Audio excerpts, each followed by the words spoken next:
Dunia saat ini sedang digemparkan dengan merebaknya virus corona yang telah menjadi pandemi global. Penularan virus corona menyebabkan kasus COVID-19 di Indonesia semakin bertambah hingga hari ini. Masa pandemi COVID-19 yang melanda Indonesia memberikan dampak yang signifikan bagi kehidupan masyarakat. Tidak hanya menginfeksi kesehatan secara fisik, namun juga berefek dalam berbagai aspek. Kenyataannya, saat ini ancaman penularan COVID masih menghantui masyarakat Indonesia. Mengapa demikian? Apakah ada hambatan dalam menjalankan strategi tersebut? Mendisiplinkan masyarakat. Mendisiplinkan masyarakat bukanlah perihal yang mudah. Masyarakat yang disiplin merupakan kunci sukses dalam penanganan COVID.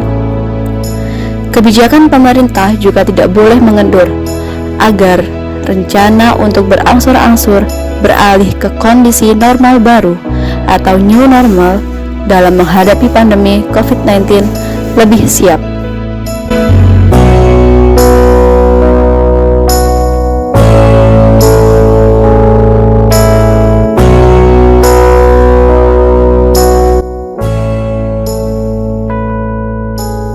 Keadaan normal yang baru atau belum pernah ada sebelumnya.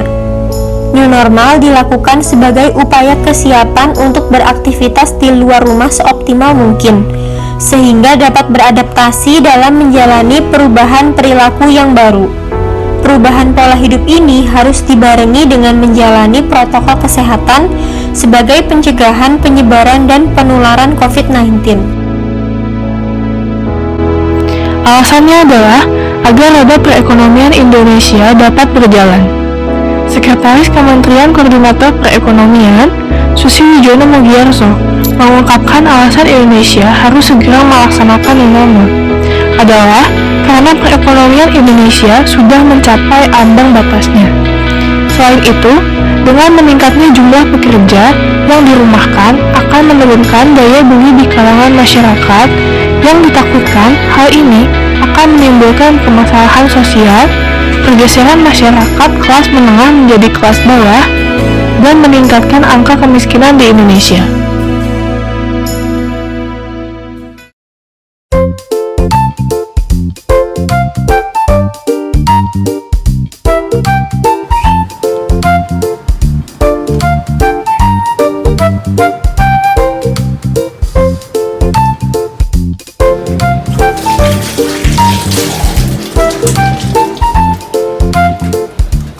Hindari menyentuh area wajah seperti mata, hidung, dan mulut.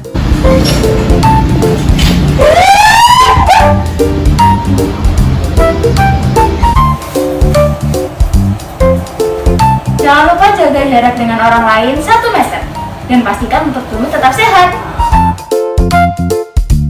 Informasi-informasi tentang COVID-19 yang beredar saat ini tentu membuat banyak orang menjadi was-was dan bingung.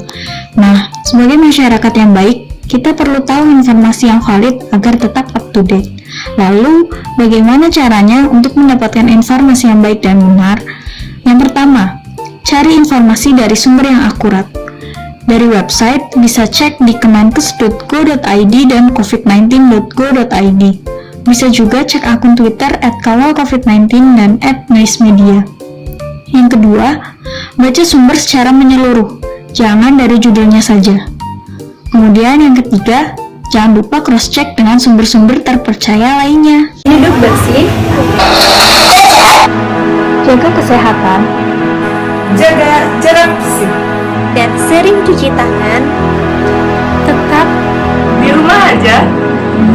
bersama Kita lawan COVID-19. Sehat.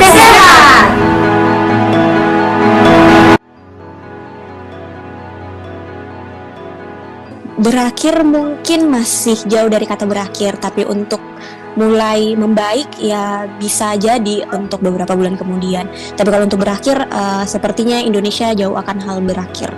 Kalau ditanya secara pribadi aku tuh nggak ngerti ya, benar akhirnya nggak mau kapan sih gitu. Karena semua teori yang berusaha untuk diungkapkan oleh pemerintah ada benarnya ada salahnya. Tapi saya sebagai tenaga medis yang mungkin melihat sendiri kondisi di lapangan gitu, mesti mungkin skup saya lebih ke arah rumah sakit gitu ya skupnya. Apakah dikatakan tidak ada tumbuh klaster baru? Ada.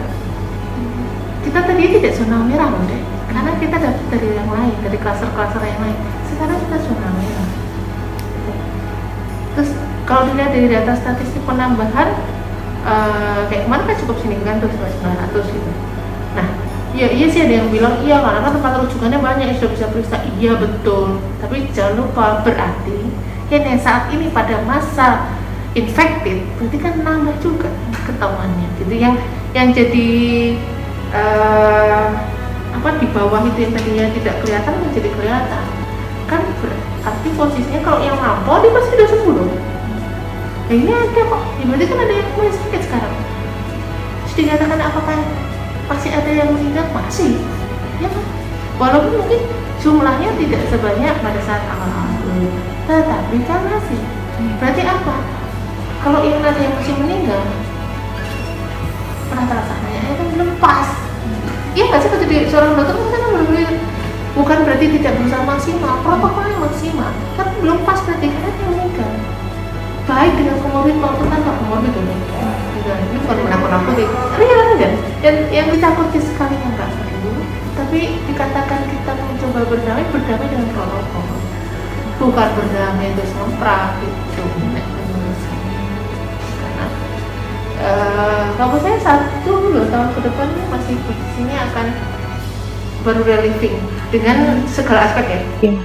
Belum ya, karena memang walaupun belum terdeteksi lagi orang-orang yang positif, ya kita harus jaga-jaga dulu karena kan setahu saya virus itu mempunyai umur 14 hari.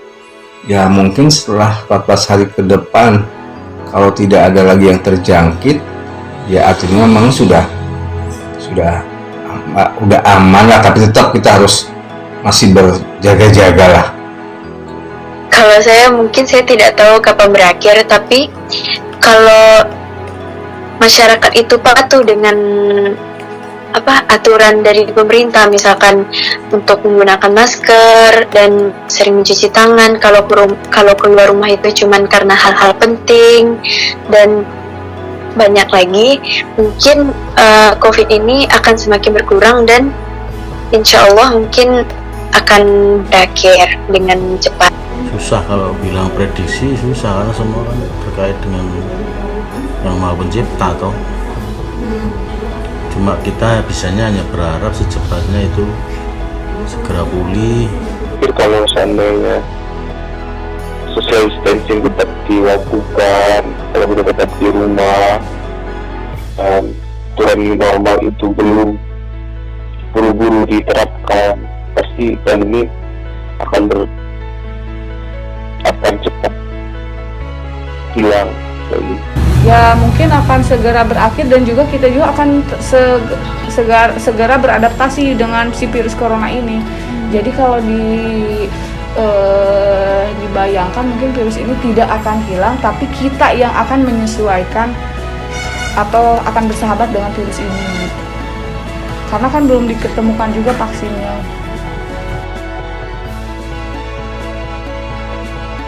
Pastinya kalau pandemi COVID ini berakhir, ya pemerintah harus membenah diri bagaimana caranya untuk menata laksanakan jika hal ini kembali terjadi di tahun-tahun selanjutnya. Kemudian kita juga harus melihat aspek-aspek yang mulai turun selama pandemi COVID ini seperti ekonomi, sosial, kita harus pulihkan satu persatu. Itu sih yang paling penting. Jadi kalau menurut saya apa yang sudah kita jalankan dengan baik protokol kesehatan yang diteruskan gitu. Maksudnya kalau ngomongin masalah gini kan memang harus kita semua harus menjaga kebersihan dari dulu sampai sekarang. Nah sekarang mungkin lebih ditingkatkan kedisiplinannya gitu, yang tadinya kita cuci tangan cuma kalau tangannya kotor, ya sekarang prosedur bahwa setiap kali kita melakukan touching atau tindakan dengan yang lain cuci tangan ya cuci tangan, seperti kemudian otomatis kayak kita lebih aware. Dan kalau menurut saya sekarang kan jadi lebih inovatif ya, orang itu sebenarnya kreatif, inovatif dengan segala bentuknya, walaupun kadang aneh, tapi kan dia sebenarnya berusaha untuk mengatasi masalah sih gitu. Jadi adaptasi itu, nah itu menurut saya sesuatu yang indah sih. Kalau ini sudah berakhir, segala hal yang baik itu bisa tetap dijalankan sesuai dengan protokol, dan yang kita harus lebih punya optimisme sih menurut saya untuk menghadapi segala hal gitu. Di bidang masing-masing, tidak harus hebat. Ya, kembali ke normal ya, kehidupan normal seperti awal sebelum pandemik ini. Kita bisa beraktivitas dengan normal, bebas seperti dulu. Kemudian ya jadi mudah semuanya. Saya berharap kehidupan itu kembali seperti semula, bisa bersosialisasi dengan teman atau dengan orang lain, atau bisa melakukan hal-hal yang kita inginkan lah. Ya harapannya sebagai manusia biasa berharap kepada Sang Pencipta secepatnya itu berakhir, segera selesai, biar orang bisa bekerja, berusaha seperti sedia kala. Saya mau setelah ini sampai benar-benar berakhir, saya harap kehidupan normal seperti sebelum pandemi ada bisa terwujud kembali. Harapannya saya bisa melakukan pembelajaran seperti normal, kemudian melakukan aktivitas-aktivitas yang sudah direncanakan sebelumnya, dan juga tetap menerapkan PHBS ini, karena jangan sampai ketika ada virus corona kita melakukan PHBS, tapi ketika sudah tidak ada kita meninggalkannya.